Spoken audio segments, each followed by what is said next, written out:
Hello students, आज की इस वीडियो में हम कक्षा 10 के लिए प्रिज्म के अपवर्तनांक से संबंधित कुछ महत्वपूर्ण आंकिक प्रश्न हम आपको कराएंगे जो बोर्ड परीक्षा के लिए मोस्ट वांटेड क्वेश्चन होते हैं। बोर्ड परीक्षा में इससे संबंधित न्यूमेरिकल 100% आता है। तो चैप्टर चल रहा था आपका प्रकाश का अपवर्तन। हमने लास्ट की 2-3 वीडियो में आपको प्रकाश का अपवर्तन के बारे में अच्छे तरीके से पढ़ाया है। प्रकाश का अपवर्तन क्या होता है, स्नेल का नियम क्या होता है, प्रिज्म के अपवर्तनांक का सूत्र क्या होता है, ये सभी चीज़ हमने आपको पढ़ाई है। तो देखिए, हमने आपको कुछ फार्मूले लिखे हैं जो हम सबसे पहले आपको 2-3 वीडियो में डिस्कस कर चुके हैं।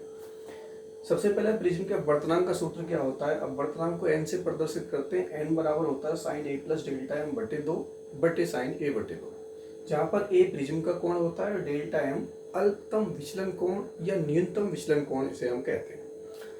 यही डेल्टा एम जो अल्पतम विचलन कोण है पतले प्रिज्म के लिए, जब प्रिज्म बहुत पतला हो जाता है तो डेल्टा एम बराबर होता है n-1 a प्रिज्म कोण होता है। स्नेल का नियम पढ़ाया आपको, n बराबर sine I upon sine R, जहाँ पर आई आपतन कोण होता है और r अपवर्तन कोण होता है। n बराबर 1 अपॉन साइन सी क्रांतिक स्थिति के लिए, c क्रांतिक कोण होता है। और जल के अंदर की जब बात आती है तो वायु के सापेक्ष जल का अपवर्तनांक बराबर होता है वास्तविक गहराई बटे आभासी गहराई, ANG गुणा GNA बराबर 1, ये उत्क्रमणीयता का सिद्धांत होता है। और n बराबर वायु में प्रकाश की चाल बटे माध्यम में प्रकाश की चाल। यदि कांच की बात चल रही है तो कांच में प्रकाश की चाल आ जाएगी यहाँ पे, जल की बात चल रही है तो जल में प्रकाश की चाल आ जाएगी यहाँ पर, ठीक है। और न्यूनतम विचलन के लिए आपको मैं बता दूं कि जो आपतन कोण आई होता है वो बराबर हो जाता है a प्लस डेल्टा एम बटे 2, और जो अपवर्तन कोण r है वो बराबर हो जाता है a/2 अल्पतम विचलन के लिए, ठीक है। तो फर्स्ट क्वेश्चन देखिए, मैंने आपको लिखा है यहाँ पर, बड़ा इंपॉर्टेंट क्वेश्चन है। कभी कभी ये MCQs में भी आता है, मल्टीपल चॉइस के क्वेश्चंस आते हैं। तो 1.5 अपवर्तनांक के पतले प्रिज्म का प्रिज्म कोण 60 डिग्री है, तो उसका न्यूनतम विचलन कोण ज्ञात कीजिए। देखिए, आपको जो ये चीज़ें दे रखी हैं, आपको इनके संकेत यानी इनका क्या मीनिंग होता है ये आपको अच्छे तरीके से याद होना चाहिए। इसलिए आप हमारी लास्ट वीडियो जो है उनको अच्छे तरीके से देख लें, उनमें आप इनको इन सब के नाम पता चल जाएंगे। तो इसमें दिया हुआ है 1.5 अपवर्तनांक। अपवर्तनांक को हम n से प्रदर्शित करते हैं, n बराबर 1.5। अपवर्तनांक के पतले प्रिज्म का प्रिज्म कोण को हम a से प्रदर्शित करते हैं, a बराबर 60 डिग्री। तो उसका न्यूनतम विचलन कोण क्या होगा। न्यूनतम विचलन कोण को हम डेल्टा एम से प्रदर्शित करते हैं, वो आपको फाइंड आउट करना है। तो देखो, ये 3 बातें आपको दी गई हैं। इन तीनों बातों से संबंधित आपको कोई ना कोई इसमें फॉर्मूला दिखाई जरूर देगा, डेल्टा एम, ए और एन। तो देखिए, आपको यहाँ पर ये फॉर्मूला दिख रहा है, ये, ठीक है। तो हम लिखेंगे यहाँ पे, चूंकि हम जानते हैं डेल्टा एम बराबर n-1 a, n का मान ये रहा 1.5 माइनस 1 को 1.0 लिख सकते हैं, आपको माइनस करने में थोड़ी सी आसानी होगी। और a का मान 60 डिग्री है। 1.5 में से जब 1.0 घटाएंगे तो 0.5 बचेगा और गुणा में 60। 0 6 से 5 में गुणा करेंगे, 6 पंजे 30, दशमलव का एक स्थान हमने यहाँ रख दिया, तो बचा है हमारे पास 30। यानी कि अल्पतम विचलन कोण या न्यूनतम विचलन कोण का मान 30 डिग्री होगा। देखिए कितना सिंपल क्वेश्चन है, बहुत ही आसान क्वेश्चन है। बोर्ड परीक्षा में बड़े इजी क्वेश्चन आते, तो अच्छे तरीके से समझ में आ गया होगा। आप देख लीजिए, इसका स्क्रीनशॉट ले लीजिए, आप अच्छे तरीके से ले लिया। चलो नेक्स्ट क्वेश्चन देखिए, कांच के एक प्रिज्म का कोण 60 डिग्री तथा अल्पतम विचलन कोण 39 डिग्री है, तो कांच का अपवर्तनांक ज्ञात कीजिए, जबकि साइन 49.5 डिग्री बराबर 0.76 ये आपको दिया हुआ है। तो देखिए, वही काम करना है आपको कि जो जो चीज़ आपको दे रखी है वो आप लिख लीजिए, ठीक है। कांच के प्रिज्म का प्रिज्म कोण को हम a से प्रदर्शित करते हैं, a बराबर 60 डिग्री। अल्पतम विचलन कोण को डेल्टा एम से प्रदर्शित करते हैं, वो आपको दे दिया 39 डिग्री। तो कांच का अपवर्तनांक n हमें ज्ञात करना है क्या हो। तो देखिए प्रिज्म के अपवर्तनांक का सूत्र सबसे पहले नंबर पर आपको लिखा हुआ है कि चूंकि हम जानते हैं n बराबर साइन ए प्लस डेल्टा एम बटे 2 और बटे में होता है आपका साइन ए बटे 2। वैल्यू पुट कीजिए, साइन ए का मान 60 डिग्री, डेल्टा एम का मान 39/2 और साइन 60/2 बराबर साइन 60 प्लस 39 ये हो गया 99/2 और अपोन में हो गया आपका साइन 30। देखिए यहाँ पर n बराबर साइन 99 में जब 2 से हम डिवाइड करेंगे तो ये हो जाएगा 49.5 अपोन में साइन 30। अब देखिए क्वेश्चन में आपको साइन 49.5 का जो वैल्यू है वो दिया हुआ है 0.76 और साइन 30 की वैल्यू आप जानते हो 1/2 हो गया। 1/2 2 पर पहुंच जाएगा यानी 0.76 इंटू में 2 और बट्टे में 1 बचा। 1 से किसी भी संख्या में जब हम डिवाइड करते हैं तो भैया कोई फर्क पड़ता ही नहीं है, वही रहता है। 2 से गुणा कर दीजिए, 2 छक्के 12, 2 सत्ते 14, 1 15, दशमलव के 2 स्थान है तो यहाँ लगा दीजिए और आपका ये अपवर्तनांक आ गया 1.52। देखिए कितना इजी क्वेश्चन है। ले लीजिए स्क्रीनशॉट, यदि लेना है तो या फिर नोट कर लिया करो साथ के साथ ही। नेक्स्ट क्वेश्चन है आपका, एक प्रिज्म के पदार्थ का अपवर्तनांक √2 तथा प्रिज्म कोण 60 डिग्री है तो अल्पतम विचलन कोण ज्ञात कीजिए। एक प्रिज्म के पदार्थ का अपवर्तनांक √2 यानी कि अपवर्तनांक n बराबर √2 दे दिया, प्रिज्म कोण a बराबर 60 डिग्री हो गया और अल्पतम विचलन कोण डेल्टा m जो है वो आपको ज्ञात करना है। तो देखिए जरा, चूंकि प्रिज्म का अपवर्तनांक n बराबर sine a plus delta M by 2 और बटे में साइन a बटे 2, n का मान आपको दिया हुआ √2, साइन a का मान 60 प्लस डेल्टा एम बटे 2 और ये हो जाएगा आपका sine 60/2 √2 sine a plus delta M तो हमें पता ही नहीं है, a का मान पता है 60 लिखा हुआ है अपॉन में 2 और 60/2 आपका हो गया साइन 30। तो √2 बराबर साइन 60 प्लस डेल्टा एम बटे 2 और साइन 30 का मान जानते हो 1/2 होता है।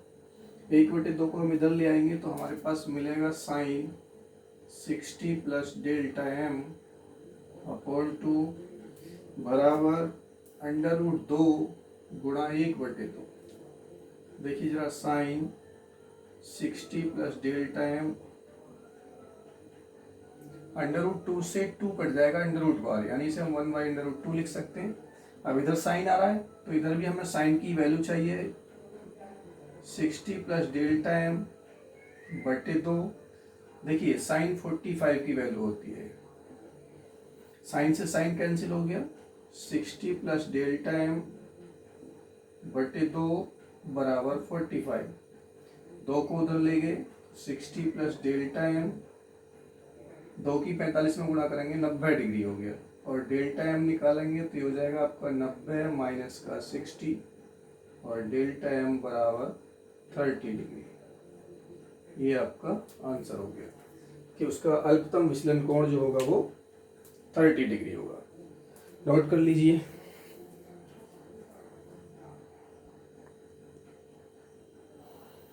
देखिए क्वेश्चन लिखा हुआ है एक, यदि प्रिज्म कोण तथा विचलन कोण प्रत्येक a हो तो प्रिज्म के पदार्थ का अपवर्तनांक होगा और 4 आपको विकल्प दिए हुए हैं। आपके सामने चॉइस है sine a, 2 sign a/2, 2 cos a/2 और कॉस a। देखिए क्वेश्चन में लिखा हुआ है प्रिज्म कोण तथा विचलन कोण प्रत्येक समान है। प्रिज्म कोण हमारा होता है a यानी कि हमें प्रिज्म कोण a और विचलन कोण यानी कि डेल्टा एम दोनों समान है, यानी कि ये आपस में बराबर है, यानी ए बराबर डेल्टा एम या डेल्टा एम बराबर ए। ठीक है, तो चूंकि हमारे पास में प्रिज्म के अपवर्तनांक का फॉर्मूला होता है साइन ए प्लस डेल्टा एम बटे 2 और बटे में साइन ए बाई 2। तो हमसे कहा प्रिज्म के पदार्थ का अपवर्तनांक होगा, यानी एन तो हमें ज्ञात करना है, बराबर साइन ए प्लस डेल्टा एम। क्वेश्चन में कहा है कि ए और डेल्टा एम दोनों बराबर हैं, और जो आंसर हमें लाना है, आंसर में देखिए हर एक जगह ए है, कहीं भी डेल्टा एम नहीं दिखाई दे रहा है। तो एक काम करते हैं कि जो डेल्टा एम है इसको हम खत्म करते हैं कि जहाँ जहाँ पर डेल्टा एम आ रहा है उसकी जगह हम ए लिख देते हैं। यहाँ डेल्टा एम यानी कि ए प्लस ए बटे 2 और बटे में आपका हो जाएगा साइन ए बाई 2 बराबर साइन ए में ए जोड़ेंगे आपका 2a हो जाएगा अपॉन में 2 और अपॉन में साइन ए बाई 2। देखिए एन बराबर 2 से 2 कट गया, ये आपका साइन ए हो गया और अपॉन में साइन ए बाई 2। देखिए जो एक साइन ए है ये एक फॉर्मूला होता है, आप नेक्स्ट क्लास में जाकर के ये फॉर्मूला पढ़ेंगे, तो यहाँ पर आप थोड़ा याद रख लो इसे। साइन ए बराबर ये फॉर्मूला होता है 2 sine A by 2 cos A by 2। Trigonometry की आइडेंटिटीज है ये, और 11th क्लास में जाकर के आप ये फॉर्मूला पढ़ेंगे। तो ये हो जाएगा एन बराबर साइन ए के स्थान पर हम लिख सकते हैं 2 sine A by 2 cos A by 2 और अपॉन में sine A by 2। Sine A by 2 से साइन ए बाई 2 कट जाएगा, तो एन बराबर बचेगा 2 कॉस ए बाई 2, यानी कि आपका ये 2 कॉस ए बाई 2 आंसर आ गया। हमसे पूछा था कि कौन सा विकल्प आपका सही है, तो इसका मतलब आपका सी विकल्प सही है, ये आपका आंसर होगा। ठीक है, समझ में आ गया होगा।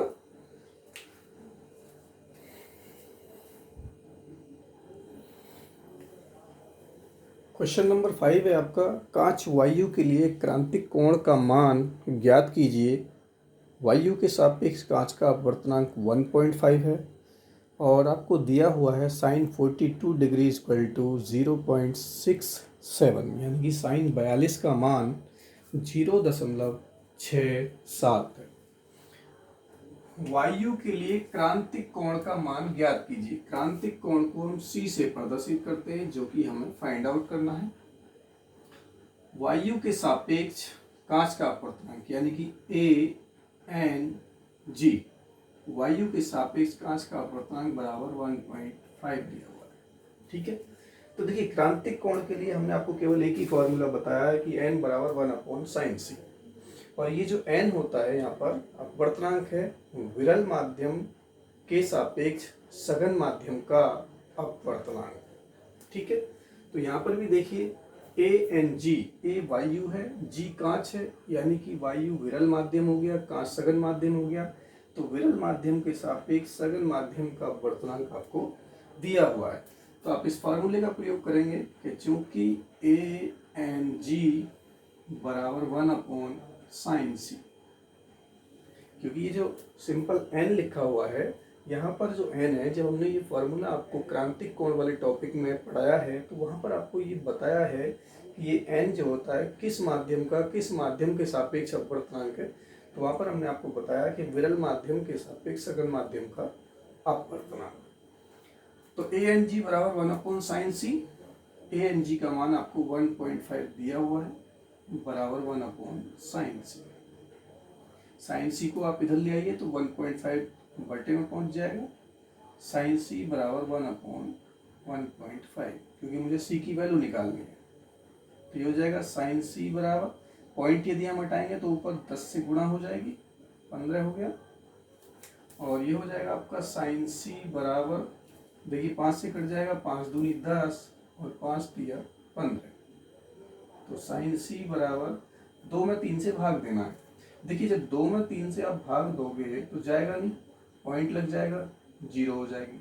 3 × 18, 2 बचेगा, फिर 0, 3 × 18, फिर 2 बचेगा 0, 3 6 18, यानी कि ये 6 6 6 इस तरीके से ये डिवाइड जाता रहेगा।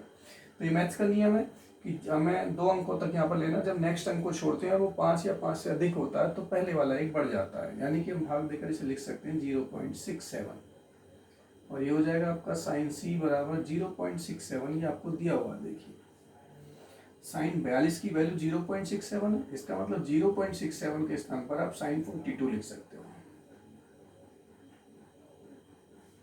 साइन से साइन कैंसिल हो गया, सी बराबर 42 डिग्री, यानी कि क्रांतिक कोण जो है वो आपका 42 डिग्री आ गया। ले लीजिए आप इसका स्क्रीनशॉट।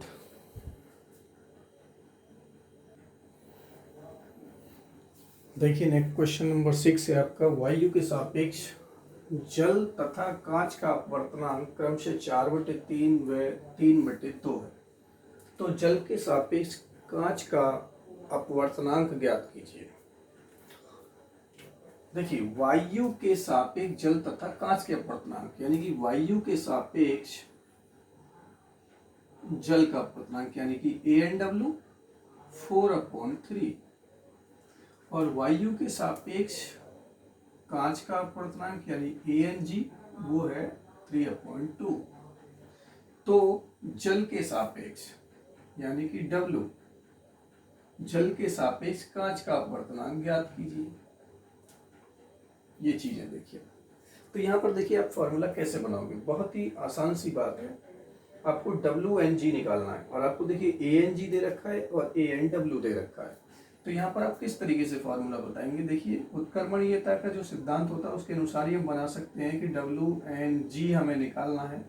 तो कि W आप ऊपर लीजिए, एन G को हटाओ पहले यहाँ से, क्योंकि हमारे पास W और G के अलावा एक और भी है, क्या है, A, माध्यम A है हमारे पास। 3 माध्यम है यहाँ पर, वायु, जल और कांच। तो यहाँ पर देखिए जल है यानी वाटर, G कांच यानी कि गिलास, और एक वायु बच गया। तो WNG का संबंध देखिए हम बना सकते हैं, इसको लिख सकते हैं WNA गुणा ANG, ऐसे लिख सकते हैं। देखिए हम आपसे WNG बराबर होगा WNA गुणा ANG, या WNA बटे GNA, यानी कि जल के सापेक्ष वायु का अपवर्तनांक बटे कांच के सापेक्ष वायु का अपवर्तनांक करेंगे तो हमारा WNG आ जाएगा। हमने बटे में न लिख करके गुणा कर दिया और उसका उल्टा कर दिया, वायु के सापेक्ष कांच का अपवर्तनांक। ये देखो यहाँ पर जो सेम माध्यम होता है, यहाँ जो माध्यम होगा वो यहाँ होगा, तो हमें इस फॉर्मूले का प्रयोग करना है। तो देखिए जरा, ANG मेरे पास है, ये WNA नहीं है, ANW है, तो हम पहले इसका व्युत्क्रम कर देते हैं, क्योंकि देखिए इस फॉर्मूले के अनुसार यदि हम देखें इस फॉर्मूले में ANG गुणा GNA बराबर 1 है, तो हम इसको लिख सकते हैं कि ANG बराबर 1/, इसको हम इधर लेंगे तो ये हो जाएगा GNA, ANG बराबर 1/GNA। ऐसे ही देखिए यहाँ पर ANW है, तो मैं यहाँ से निकाल सकता हूँ WNA बराबर हो जाएगा 1/ANW। 1/ANW का मान ये रहा 4/3, तो ऊपर पहुंच जाएगा 3/4, यानी कि ये हो गया पर WNA। अब मुझे निकालना है WNG। WNG बराबर WNA गुणा ANG, ठीक है, तो रख दीजिए मान। WNA का मान तो ये रहा 3/4,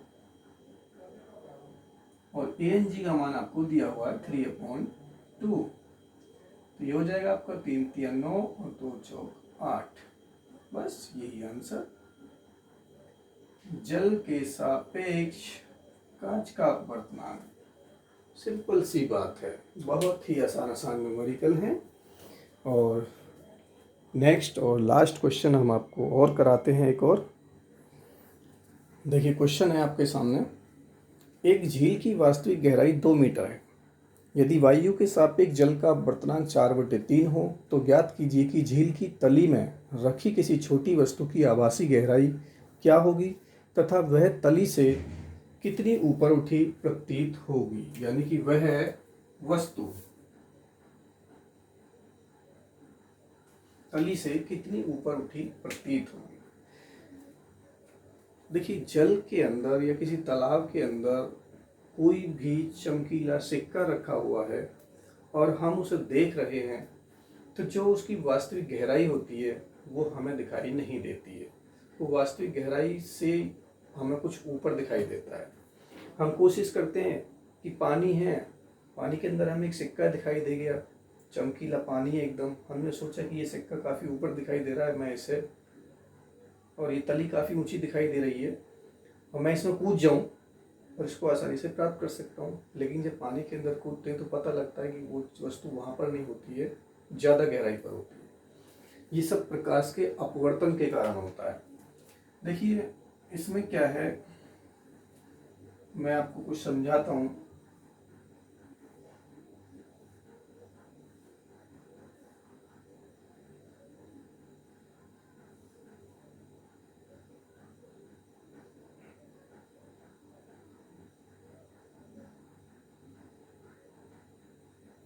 ये एक झील है,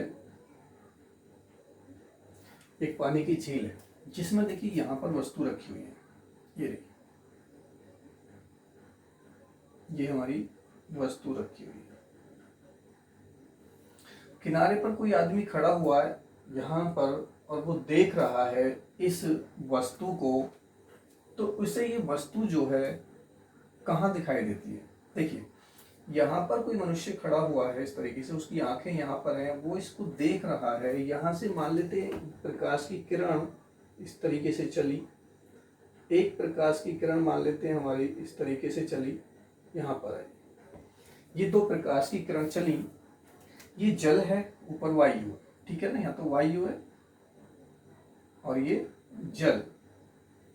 जल और वायु की बात करें, ये किस प्रकार के माध्यम है, जल हमारा सघन माध्यम हो गया और वायु हमारा विरल माध्यम है। यहाँ दोनों पर हम अभिलंब खींचें, क्योंकि ये आपतन बिंदु हो गया, प्रकाश की किरण जा रही है, ये भी हमारा आपतन बिंदु हो गया। तो जब प्रकाश की किरण सघन माध्यम से विरल माध्यम में जाती है तो अभिलंब से दूर हटती है। यानी ये प्रकाश की किरण इस तरीके से जा रही थी, ये सीधी ना जा करके, जैसे सीधी ना जा करके अपने मार्ग से थोड़ी सी ऐसे जाएगी, यानी अभिलंब से दूर हट गई, ठीक है। ऐसे ही देखिए ये प्रकाश की किरण यहाँ से चली थी, ये भी सीधी इस तरीके से ना जा करके ये भी इस तरीके से मुड़ेगी, और इधर जो वो मनुष्य खड़ा हुआ है उसकी यहाँ पर आंख है, ये उसकी आंख है, और इस आंख को वो वस्तु कहाँ दिखाई देगी। देखिए इन किरणों को यदि हम इस तरीके से पीछे की ओर हटाते हैं ऐसे, तो ये देखिए कहाँ काट रहे हैं, यानी ये जो वस्तु है उस व्यक्ति को यहाँ दिखाई देगी। ये प्रकाश के अपवर्तन के कारण जो वास्तविक स्थिति थी वस्तु की, उस व्यक्ति को ये नहीं दिखाई देगी बल्कि ये दिखाई देगी। अब क्वेश्चन में देखिए क्या कहा गया है कि एक झील की वास्तविक गहराई 2 मीटर है, यानी कि वास्तविक गहराई का मतलब यहाँ से लेकर यहाँ तक ये पूरा ये 2 मीटर है, ठीक है। यदि वायु के सापेक्ष जल का अपवर्तनांक, वायु के सापेक्ष जल का अपवर्तनांक 4/3, ठीक है, तो ज्ञात कीजिए कि झील की तली में रखी किसी छोटी वस्तु की आभासी गहराई क्या होगी। आभासी गहराई का मतलब ये वस्तु, देखिए वास्तविक गहराई तो इसकी 2 मीटर होगी क्योंकि ये तली में रखी हुई है, वास्तविक गहराई ये हुई। लेकिन मनुष्य जब इस वस्तु को देख रहा है तो उसे ये दिखाई दे रही है, तो ये आभासी गहराई कितनी होगी, मुझे सबसे पहले तो ये ज्ञात करनी है। इसको मैं मान लेता हूँ यहाँ पर, ये आभासी गहराई जो है वो x मीटर है, ठीक है। मान लेते हैं, माना आभासी गहराई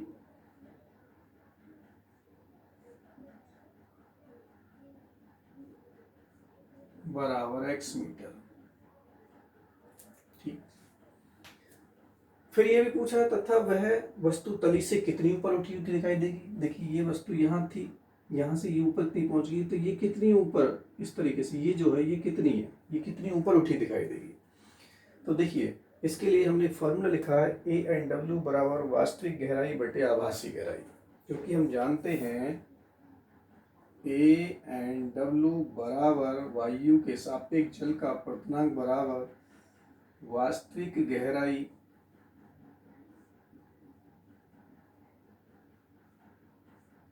बटे आभासी गहराई।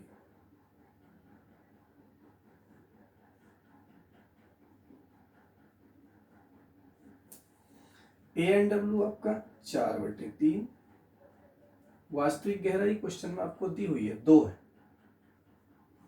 और आभासी गहराई को हमने x मान लिया।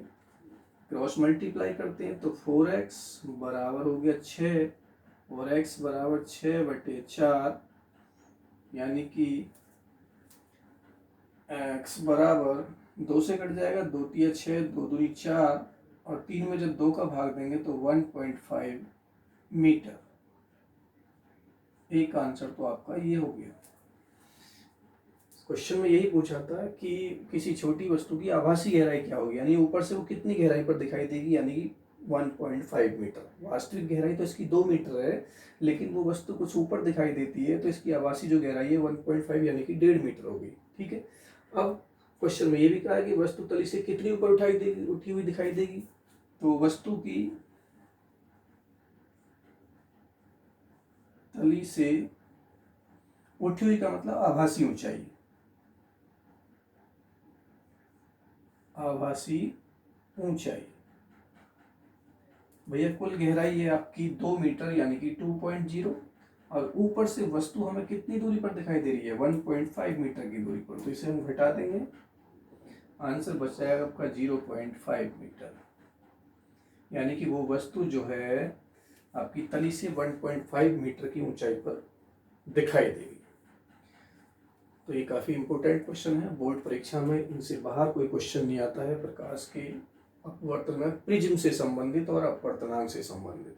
ठीक है, तो इन क्वेश्चंस की आप अच्छे तरीके से प्रैक्टिस करेंगे, और नेक्स्ट वीडियो में हम उपस्थित होंगे गोलीय तलों पर, यानी कि गोलीय लेंसों द्वारा प्रकाश का अपवर्तन किस प्रकार से होता है। यानी हमारा जो नेक्स्ट चैप्टर होगा वो गोलीय लेंसों द्वारा प्रकाश का अपवर्तन, बहुत ही इम्पोर्टेंट होगा। तो आज के लिए इतना ही काफ़ी है, नेक्स्ट वीडियो में हम फिर से उपस्थित होंगे, तब तक के लिए धन्यवाद, थैंक यू।